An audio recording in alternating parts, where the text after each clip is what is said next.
ಮಂಡ್ಯಕ್ಕೆ ಅಂತೂ ನಿಕ್ಕಿ ಆಯ್ತೆ ದೊಡ್ಡ ಸ್ವಾಮಿ. ಅಖಾಡಕ್ಕೆ ಪುಟ್ಟರಾಜು ಅಲ್ಲ ದಳಪತಿ ಎಂಟ್ರಿ. ತ್ರಿಶಂಕು ಸ್ಥಿತಿಯಲ್ಲಿರುವ ಸುಮಕ್ಕ ದಾರಿ ಎತ್ಲಾಗೆ. ಇದೇ ಇವತ್ತಿನ ಬರ್ನಿಂಗ್ ಸ್ಟೋರಿ ವಿಶೇಷ. ಮಂಡ್ಯಕ್ಕೆ ಕುಮಾರಣ್ಣ, ನಾನು ನಾಗೇಂದ್ರ ಬಾಬು.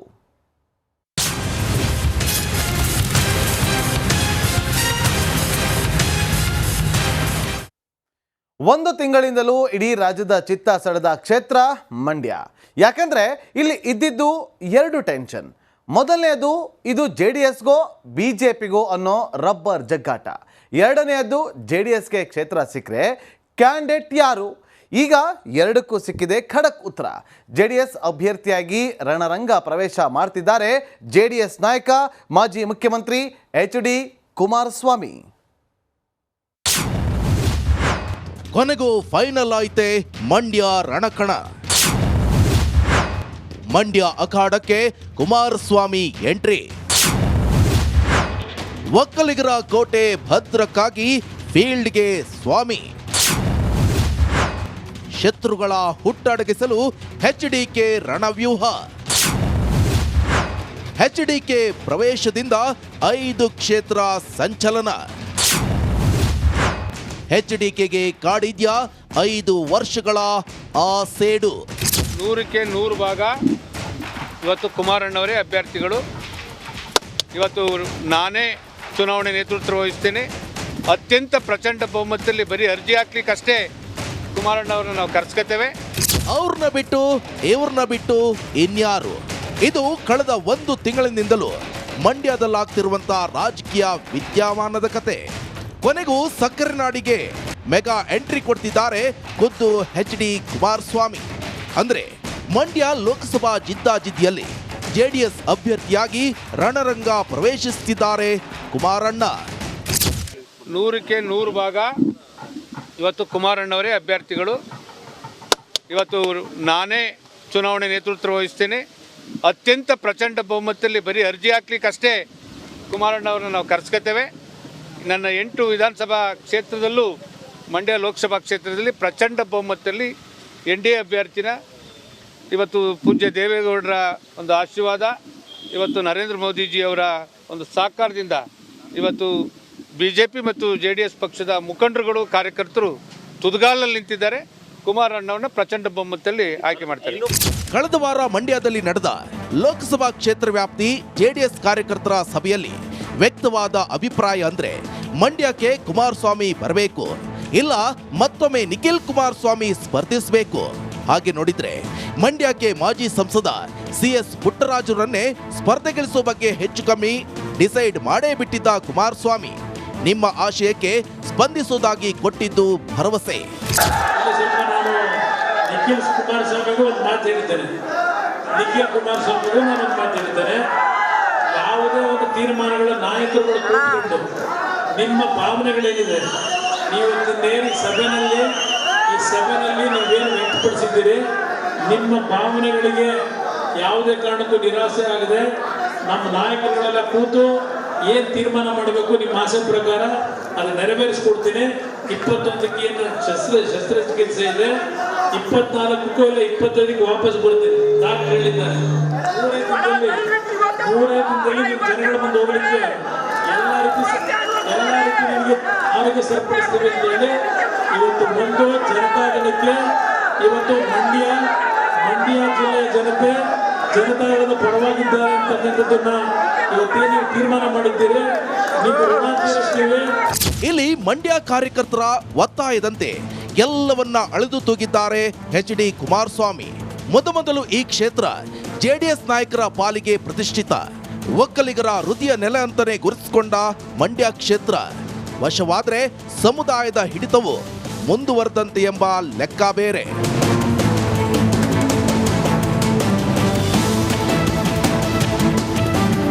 ಇನ್ನ JDS ಕೋಟೆಗಳು ಅಂತ ರಾಜ್ಯದಲ್ಲಿ ಹೇಳಬಹುದಾದ ಕ್ಷೇತ್ರಗಳು 2. ಒಂದು ಹಾಸನ, ಎರಡನೆಯದು ಮಂಡ್ಯ. ಯಾವ ಮೈತ್ರಿಯೂ ಇಲ್ಲದೆ ಸುಲಭವಾಗಿ ಗೆಲ್ಲಬಹುದಾದ ಕ್ಷೇತ್ರಗಳು ಇವೆರಡು. ಹಾಗಿದ್ರು ಇಲ್ಲಿ ಕ್ಷೇತ್ರ ಬಿಟ್ಟುಕೊಡಲು ಒಪ್ಪದ ಹಾಲಿ ಸಂಸದೆ ಸುಮಲತಾ ತೆನೆಪಡೆಗೆ ತಂದ ಆತಂಕ ಅಷ್ಟಿಷ್ಟಲ್ಲ. ಬಲಾಬಲ ನೋಡಿದ್ರೆ ಯಾವ ಲೆಕ್ಕದಲ್ಲೂ JDSಗೆ ಸರಿಸಾಟಿ ಇಲ್ಲ BJP. ಇಲ್ಲಿಯವರೆಗೂ ಕೆಆರ್ಪೇಟೆ ಚುನಾವಣೆ ಬಿಟ್ರೆ ಯಾವತ್ತೂ ಮಂಡ್ಯ ಲೋಕಸಭಾ ವ್ಯಾಪ್ತಿಗೆ ಸೇರದ 8 ಕ್ಷೇತ್ರಗಳಲ್ಲಿ ಯಾವ ಕ್ಷೇತ್ರದಲ್ಲೂ ಅರಳೇ ಇಲ್ಲ ಕಮಲ.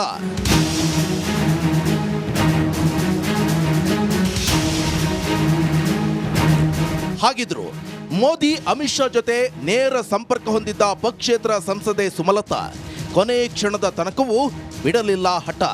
ಈಗಲೂ ಟಿಕೆಟ್ ಪಡೆದೇ ತೀರೋ ವಿಶ್ವಾಸ. ಹೀಗಾಗಿಯೇ ಸ್ಥಳೀಯ ಜೆಡಿಎಸ್ ಕಾರ್ಯಕರ್ತರಿಗೂ ಕೂಡ ಎಲ್ಲೋ ಒಂದು ಕಡೆ ತುಮುಲ. ಕೊನೆ ಕ್ಷಣದವರೆಗೂ ಸುಮಕ್ಕ ಹಗ್ಗಜಗ್ಗಾಟ. ಹಾಗೆ ನೋಡಿದ್ರೆ ಮಂಡ್ಯ ಕ್ಷೇತ್ರ ರಾಜ್ಯದಲ್ಲೇ ಅತಿ ಕನ್ಫ್ಯೂಸ್ ತಂದಿದ್ದ ಕ್ಷೇತ್ರ. ಒಂದ್ ಕಡೆ ಈ ಕ್ಷೇತ್ರ ಬಿಜೆಪಿಗೋ ಅಥವಾ ಜೆಡಿಎಸ್ಗೋ ಅನ್ನೋದೇ ಇನ್ನೂ ಕ್ಲಿಯರ್ ಆದಂತಿಲ್ಲ. ಜೆಡಿಎಸ್ಗೆ ಕ್ಷೇತ್ರ ಬಿಟ್ಕೊಡೋಕೆ ಬಿಜೆಪಿ ಹೈಕಮಾಂಡ್ಗೆ ಮನಸ್ಸಿದೆಯಾದ್ರೂ ಇಲ್ಲಿ ಸುಮಲತಾ ಮಾತ್ರ ಬಿಡ್ತಿಲ್ಲ ಹಠ. ಬುಧವಾರ ಕೂಡ ದಿಲ್ಲಿಗೆ ಹೋಗಿದ್ದ ಸುಮಕ್ಕ ಬರಿಗೈಯಲ್ಲಿ ವಾಪಸ್ ಬಂದ್ರು. ಇನ್ನು ಕ್ಷೇತ್ರ ಸಿಗೋ ಆಸೆ ಬಿಟ್ಟಿಲ್ಲ. ಮಂಡ್ಯ ವಿಚಾರ ನಾನು ಅಲ್ಲೇ ಡೆಲ್ಲಿಲೇ ಹೇಳಿದ್ದೆ. ಒಂದಷ್ಟು ಡಿಸ್ಕಷನ್ಸ್ ಮಾಡಿದ್ವಿ. ಇನ್ನು ಯಾವುದೇ ಅಂತಿಮ ನಿರ್ಧಾರ ಆಗಿಲ್ಲ ಅಂತಲೇ ನನಗಿರೋ ಮಾಹಿತಿ. ಅದನ್ನೇ ನನಗೆ ಅವ್ರು ಕನ್ವೆ ಮಾಡಿದ್ರು. ಇನ್ನು ಇವತ್ತು ವಿಜಯೇಂದ್ರ ಅವರನ್ನು ಹೇಳಿದ್ರಲ್ಲ 22nd ಯಾವುದು ಫೈನಲೈಸ್ ಆಗಲ್ಲ ಅಂತ. ಸೊ ಪ್ರಧಾನಮಂತ್ರಿಗಳು ಹಾಗೂ ಹೋಮ್ ಮಿನಿಸ್ಟರ್ ಅವರು ಕೂತ್ಕೊಂಡು ಚರ್ಚೆ ಮಾಡಿಯೇ ಎಲ್ಲವೂ ಒಂದು ಅಂತಿಮ ನಿರ್ಧಾರವನ್ನು ಮಾಡೋದು. ಒಂದ್ ಕಡೆ ದೋಸ್ತಿ ಹಗ್ಗಜಗ್ಗಾಟದ ನಡುವೆ ಈ ಕ್ಷೇತ್ರವನ್ನ ಜೆಡಿಎಸ್ಗೆ ಬಿಟ್ಕೊಟ್ಟ ಬಗ್ಗೆ ಎಚ್ ಡಿ ಕುಮಾರಸ್ವಾಮಿಗೆ ಸ್ಪಷ್ಟ ಸಂದೇಶ ಕೊಟ್ಟಿದೆ ಬಿಜೆಪಿ ಹೈಕಮಾಂಡ್. ಆದ್ರೆ ಇದನ್ನ ಅಧಿಕೃತಗೊಳಿಸಿಲ್ಲ ಅಷ್ಟೇ. ನಿಖಿಲ್ ಭವಿಷ್ಯದ ಬಗ್ಗೆ ಚಿಂತಿಸಿದ್ರೆ ಎಚ್ಡಿಕೆ ಒಂದು ಹಂತದಲ್ಲಿ ಇಲ್ಲಿಂದ ಮತ್ತೆ ನಿಖಿಲ್ ಕುಮಾರಸ್ವಾಮಿ ಅವರನ್ನ ಕಣಕ್ಕಿಳಿಸಬೇಕು ಅನ್ನೋ ಲೆಕ್ಕದಲ್ಲಿದ್ದವರು ಕುಮಾರಸ್ವಾಮಿ. ಕಳೆದ ಸಲದ ಸೋಲಿಗೆ ಸೇಡು ತೀರಿಸಿಕೊಳ್ಳೋ ಜೊತೆಗೆ ಪುತ್ರನ ರಾಜಕೀಯ ಭವಿಷ್ಯದ ಟೇಕ್ ಆಫ್ಗೆ ಈ ಎಲೆಕ್ಷನ್ ಯೂಸ್ ಮಾಡಿಕೊಳ್ಳೋ ಆಶೆ ಹೊಂದಿದ್ದ ಕುಮಾರಸ್ವಾಮಿ ಕೊನೆಗೆ ತಾವೇ ಖುದ್ದು ಸ್ಪರ್ಧೆಗೆ ಮುಂದಾಗಿದ್ದಾರೆ. ಈಗ ಬಹುತೇಕ ನಾವು ಒಂದು ನಿರ್ಣಯವನ್ನು ನಾವು ಮಾಡಿದ್ವಿ. ನಾವೆಲ್ಲ ಶಾಸಕರು, ಮಾಜಿ ಶಾಸಕರುಗಳು, ನಮ್ಮೆಲ್ಲ ಮುಖಂಡರು ಸೇರಿ ಕುಮಾರಣ್ಣವ್ರನ್ನೇ ಈ ಸಲ ಕರ್ತರಬೇಕು. ಇವತ್ತು ಬಲಿಷ್ಠವಾಗಿ ನಮ್ಮ JDS ಪಕ್ಷವನ್ನು ಆ ಮಂಡ್ಯ ಅಂದರೆ ಇಂಡಿಯಾ ಅಂತಕ್ಕಂಥ ಒಂದು ದಿಕ್ಸೂಚಿ ಏನಿದೆ ಅದಕ್ಕೆ ಒಂದು ಹೊಸ ನಾಂದಿಯನ್ನು ಆಡಬೇಕು ಅಂತಕ್ಕಂಥದ್ದನ್ನು ನಾವು 1 ಲೈನ್ ರೆಸಲ್ಯೂಷನ್ ಮಾಡಿ ಅವ್ರಿಗೆ ನಾವು ಕಳಿಸ್ಕೊಟ್ಟಿದ್ವಿ. ಬಹುತೇಕ ಮೊನ್ನೆ ತಾನೇ ಬಂದಂಥ ಸಂದರ್ಭದಲ್ಲಿ ಕುಮಾರಣ್ಣವರು ನಮ್ಮ ಮುಖಂಡರು ಕಾರ್ಯಕರ್ತರ ಒಂದು ನಿರಾಸೆ ಮಾಡಬಾರ್ದು ಅನ್ನೋ ನಿಟ್ಟಿನಲ್ಲಿ ಬಹುತೇಕ ಒಪ್ಪಿಗೆಯನ್ನು ಸೂಚಿಸುವಂಥ ಒಂದು ಹಂತಕ್ಕೆ ಬಂದಿದ್ದಾರೆ. ಇವತ್ತು ಅದೇನೇ ಆಗಲಿ ಕುಮಾರಣ್ಣವ್ರನ್ನ ನಾವು ಈ ಕ್ಷೇತ್ರದಿಂದ ಮತ್ತೊಮ್ಮೆ ಲೋಕಸಭಾ ಸದಸ್ಯನಾಗಿ ಆಯ್ಕೆ ಮಾಡಿ ಇವತ್ತು ನರೇಂದ್ರ ಮೋದಿಯವರ ಜೊತೆ ಈ ದೇಶದಲ್ಲಿ ಉತ್ತಮವಾದಂಥ ಕೆಲಸ ಮಾಡಲಿಕ್ಕೆ ಕಳಿಸ್ಕೊಡ್ತೀವಿ. ನಿಖಿಲ್ಗೆ ಟಿಕೆಟ್ ಕೊಟ್ರೆ ಒಂದೊಮ್ಮೆ ವೈರಿಗಳೆಲ್ಲ ಒಂದೆಡೆ ಕೈ ಜೋಡಿಸ್ಕೊಂಡು ಜಿದ್ದಿನಲ್ಲಿ ಸೋಲಿಸ್ಬಿಟ್ರೆ. ಈಗಾಗಲೇ ಮಂಡ್ಯ ಲೋಕಸಭಾ ಚುನಾವಣೆ ಬಳಿಕ ರಾಮನಗರ ವಿಧಾನಸಭಾ ಕ್ಷೇತ್ರದಲ್ಲಿ ಸೋಲೋ ಮೂಲಕ ಧೃತಿಗೆಟ್ಟಿರೋ ನಿಖಿಲ್ಗೆ ಗಾಯದ ಮೇಲೆ ಬರೆ ಎಳೆದಂತೆಯೇ ಸರಿ. ಒಂದು ವೇಳೆ ಮತ್ತೆ ನಿಖಿಲ್ ಸೋತ್ರೆ ಆತನ ರಾಜಕೀಯ ಭವಿಷ್ಯವೇ ಖತಮ್ ಅಂತ ಆತಂಕಗೊಂಡ ಕುಮಾರಸ್ವಾಮಿ ಫೈನಲಿ ತಾವೇ ಅಖಾಡಕ್ಕಿಳಿಯೋಕೆ ನಿರ್ಧರಿಸಿದ್ರು ಅಂತ ಹೇಳಲಾಗಿದೆ.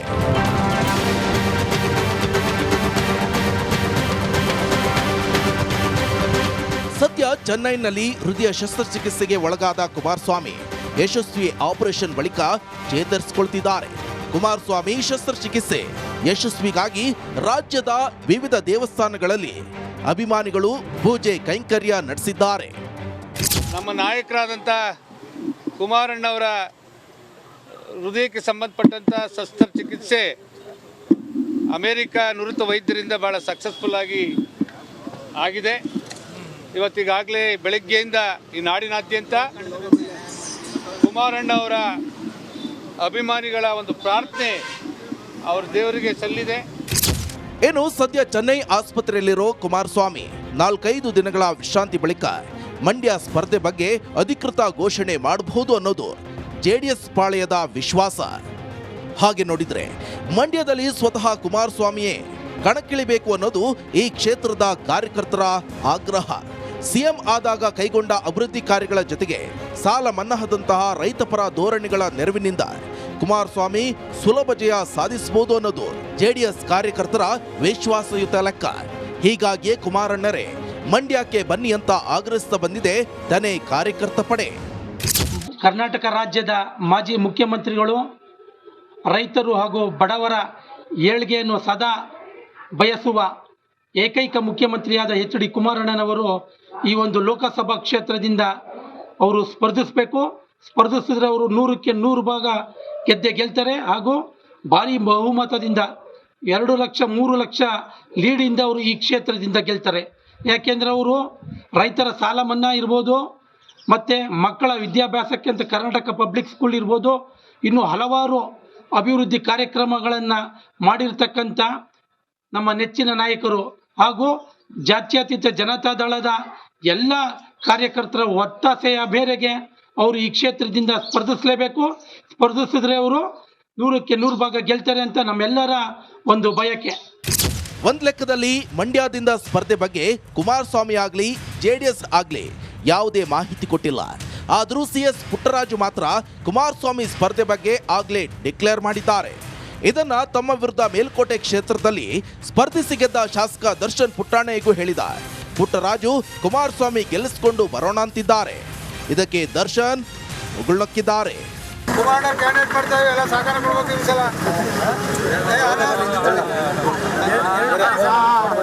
ಒಟ್ಟಾರೆ ಈಗಾಗಲೇ ಮಂಡ್ಯಕ್ಕೆ ಉದ್ಯಮಿ ವೆಂಕಟರಮಣೇಗೌಡ ಅಲಿಯಾಸ್ ಸ್ಟಾರ್ ಚಂದ್ರರನ್ನ ಅಭ್ಯರ್ಥಿ ಅಂತ ಘೋಷಿಸಿದೆ ಕಾಂಗ್ರೆಸ್. ಸ್ಟಾರ್ ಚಂದ್ರರನ್ನ ಕಣಕ್ಕಿಳಿಸಿದ ಸಚಿವ ಎನ್ ಚಲುವರಾಯಸ್ವಾಮಿ ಗೆಲ್ಲಿಸಿಕೊಂಡು ಬರುವುದಾಗಿ ಸಂಕಲ್ಪವನ್ನ ತೊಟ್ಟಿದ್ದಾರೆ. ಆದರೆ ಇವರು ಊಹಿಸಿದಂತೆ ಸ್ವತಃ ಕುಮಾರಸ್ವಾಮಿಯೇ ಮಂಡ್ಯ ಲೋಕಸಭಾ ಕ್ಷೇತ್ರದಲ್ಲಿ ಸ್ಪರ್ಧಿಸ ಹೊರಟಿದ್ದು ಎಲ್ಲೋ ಒಂದು ಕಡೆ ಕಾಂಗ್ರೆಸ್ಗೂ ಕೊಟ್ಟಿದೆ ಶಾಕ್. ಏಕೆಂದರೆ ರಣರಂಗ ಪ್ರವೇಶಿಸಿದ್ದು ಜೆಡಿಎಸ್ ಮಾತ್ರವಲ್ಲ, ರಾಜ್ಯ ಒಕ್ಕಲಿಗರ ಪಾಲಿನ ದೊಡ್ಡ ನಾಯಕ HD ಕುಮಾರಸ್ವಾಮಿ. ಇನ್ನೇನಿದ್ರು ರಣ ಕೌತುಕ ಕದನರಂಗ. ಮಂಡ್ಯಕ್ಕೆ ದಾಂಗುಡಿ ಇಟ್ಟಿದ್ದಾರೆ ದಳಪತಿ. ಇಲ್ಲಿವರೆಗೂ CS ಪುಟ್ಟರಾಜು ಅಥವಾ ನಿಖಿಲ್ ಕುಮಾರಸ್ವಾಮಿ ಅಂತಾನೆ ಇದ್ದ ಲೆಕ್ಕ ಈಗ ದಿಢೀರ್ ಬದಲಾಗಿದೆ. ಇಲ್ಲಿ ಸ್ವತಃ HDK ಇಲ್ಲಿಗೆ ಧಾವಿಸಿ ಬಂದಿರುವ ಹಿಂದಿದೆ ದೊಡ್ಡ ಅಜೆಂಡಾ. ಇದರಿಂದ ಮಂಡ್ಯಕ್ಕೆ ಮಾತ್ರವಲ್ಲ 5 ಕ್ಷೇತ್ರಗಳಲ್ಲಿ ಲಾಭದ ಲೆಕ್ಕಾಚಾರ ಹಾಕಕೂತಿದೆ. ಹೇಗೆ ಅಂದರೆ ಕಾಣ ಸಿಗ್ತಾ ಇದೆ ಇಂಟ್ರೆಸ್ಟಿಂಗ್ ಸ್ಟ್ಯಾಟಿಸ್ಟಿಕ್. ಮಂಡ್ಯದತ್ತ ಚಿತ್ತ ಹರಿಸಿದೇಕೆ ಕುಮಾರಸ್ವಾಮಿ? ಒಂದೇ ಕಲ್ಲಿಗೆ 3 ಹಕ್ಕಿ ಹೊಡೆದ್ರೆ HDK.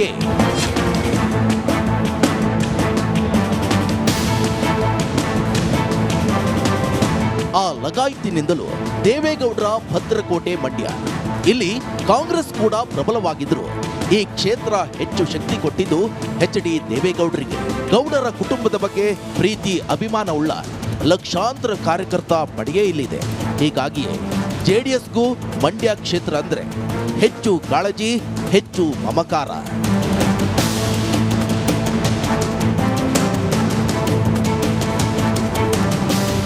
ಹಾಗೆ ನೋಡಿದ್ರೆ ಕಳೆದ 9 ಚುನಾವಣೆಗಳನ್ನ ಗಮನಿಸಿದ್ರೆ ಜೆಡಿಎಸ್ ಗೆದ್ದು ಬಿಗಿದ್ದು 5 ಸಲ. ಖುದ್ದು ರೆಬಲ್ ಸ್ಟಾರ್ ಮಂಡ್ಯದ ಗಂಡು ಅಂಬರೀಶ್ ಕೂಡ ಮೊದಲು ಇಲ್ಲಿಂದ ಗೆದ್ದಿದ್ದು ಜೆಡಿಎಸ್ನಿಂದ. ಆಮೇಲೆ ಕಾಂಗ್ರೆಸ್ಗೆ ಅಂಬಿ ಜಿಗಿದ್ರು.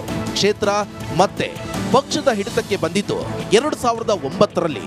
ಆಗ ಇಲ್ಲಿಂದ ಜೆಡಿಎಸ್ ಅಭ್ಯರ್ಥಿಯಾಗಿ ಜಯಭೇರಿ ಬಾರಿಸಿದ್ದು ಈಗ HDK ವಿರುದ್ಧ ತೊಡೆತಟ್ಟುತ್ತಿರೋ ಸಚಿವ ಎನ್ ಚಲುವರಾಯಸ್ವಾಮಿ.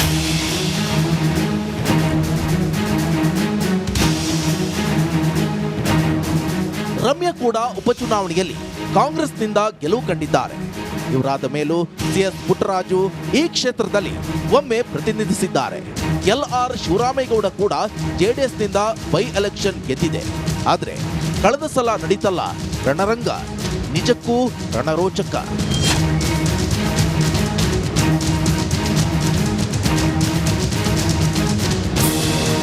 ಇಲ್ಲಿ ಮಂಡ್ಯವನ್ನ ಗೆದ್ದು ತೋರಲೇಬೇಕು ಅಂತ ಕುಮಾರಸ್ವಾಮಿ ಛಲಕ್ಕೆ ಬೀಳೋಕೆ ಪ್ರಮುಖ ಕಾರಣವೇ 2019ರ ಚುನಾವಣೆ. ಆಗ CM ಆಗಿದ್ರು ಪುತ್ರ ನಿಖಿಲ್ ಕುಮಾರಸ್ವಾಮಿಯವರನ್ನ ಮಣಿಸೋಕೆ ಒಂದಾಯ್ತಲ್ಲ ವಿರೋಧಿ ಬಣ. ಅದನ್ನ ಅಷ್ಟು ಸುಲಭವಾಗಿ ಮರೆತಿಲ್ಲ ಕುಮಾರಸ್ವಾಮಿ. ಜೊತೆಯಲ್ಲಿದ್ಕೊಂಡೇ ಕೈ ಕೊಟ್ರಲ್ಲ ಕಾಂಗ್ರೆಸ್ ಪಡೆ.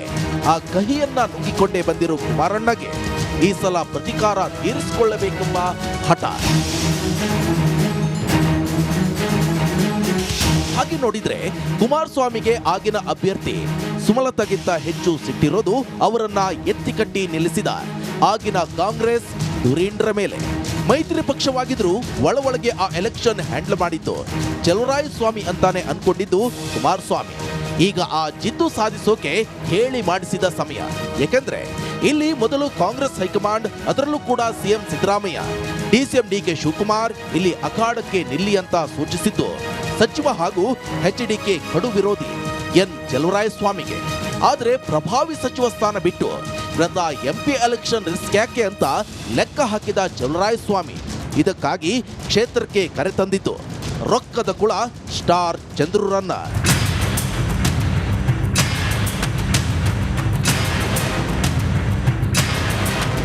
ಈಗಾಗಲೇ ಕಾಂಗ್ರೆಸ್ನ ಅಭ್ಯರ್ಥಿ ಸ್ಟಾರ್ ಚಂದ್ರು ಕಟ್ಟಿಕೊಂಡು 8 ವಿಧಾನಸಭಾ ಕ್ಷೇತ್ರ ರೌಂಡ್ ಹಾಕಿ ಬಂದಿದ್ದಾರೆ ಚಲುವರಾಯಸ್ವಾಮಿ. ಈ ಹಂತದಲ್ಲಿ ಫಸ್ಟ್ ಸಿಎಸ್ ಪುಟ್ಟರಾಜು ಅನ್ನ ಅಭ್ಯರ್ಥಿ ಮಾಡಬೇಕು ಅಂತಾನೆ ಸ್ಕೆಚ್ ಹಾಕಿದ ಕುಮಾರಸ್ವಾಮಿ, ಆ ನಂತರ ಇವರಾದ್ರೆ ನೇರ ಫೈಟ್ ಅನ್ನೋದನ್ನ ಅರಿತಿದ್ದೇ ತಡ ಖುದ್ದು ಫೀಲ್ಡ್ಗಿಳಿಯೋಕೆ ನಿಶ್ಚಯಿಸಿದ್ದಾರೆ. ಇದೇ ಈಗ ರಣರಂಗವನ್ನ ಶೇಕ್ ಮಾಡಿದ್ದು. ಮೋದಿ ವಾರಣಾಸಿ ಸೂತ್ರ ಪಾಲಿಸಿದ ಎಚ್ಡಿಕೆ.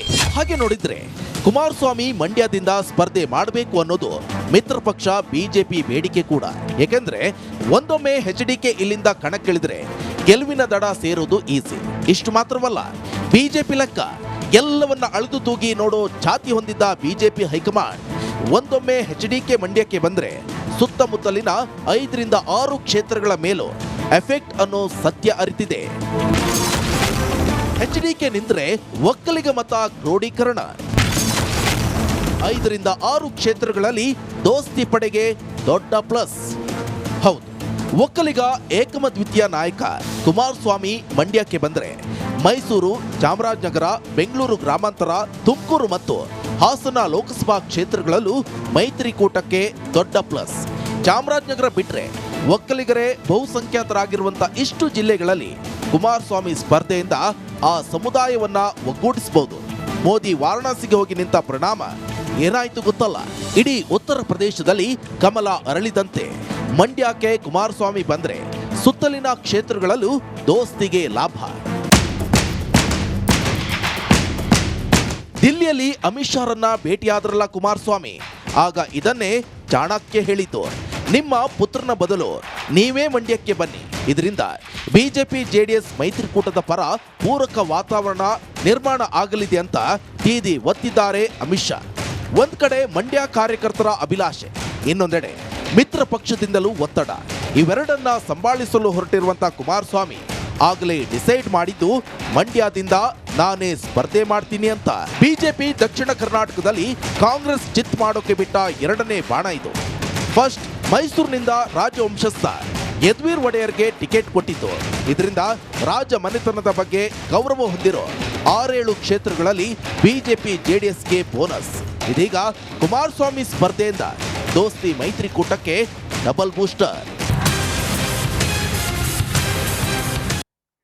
ಅಂತೂ 1 ತಿಂಗಳ ಕುತೂಹಲಕ್ಕೆ ತೆರೆ ಬೀಳುವ ಲಕ್ಷಣ ಕಂಡಿದೆ. ಕಳೆದ ಸಲವೇ ರೋಚಕವಾಗಿದ್ದ ಮಂಡ್ಯ ಕದನ ಈ ಬಾರಿ ಇನ್ನಷ್ಟು ಕೌತುಕದ ನಿರೀಕ್ಷೆಯನ್ನು ಮೂಡಿಸಿದೆ. ಒಂದು ಕಡೆ ಸರ್ಕಾರದ ಸ್ಟಾರ್ ಅನ್ನೇ ಬದಲಿಸುವ ತಾಕತ್ತಿನ ಮಾಜಿ ಸಿಎಂ ಎಚ್.ಡಿ. ಕುಮಾರಸ್ವಾಮಿ, ಇನ್ನೊಂದು ಕಡೆ ಚಲುವರಾಯಸ್ವಾಮಿ ಕರೆತಂದ ಕಾಂಚಾಣ ಧಣಿ ಸ್ಟಾರ್ ಚಂದ್ರು. ಯಾರಿಗೆ ಒಲಿಯದೆ ಸ್ಟಾರ್? ಹಾಗೆಯೇ ಹಾಲಿ ಸಂಸದೆ ಸುಮಲತಾ ಮುಂದಿನ ನಡೆ ಏನು? ಇದೇ ಈಗಿನ ಕಾತುರದ ಲೆಕ್ಕ.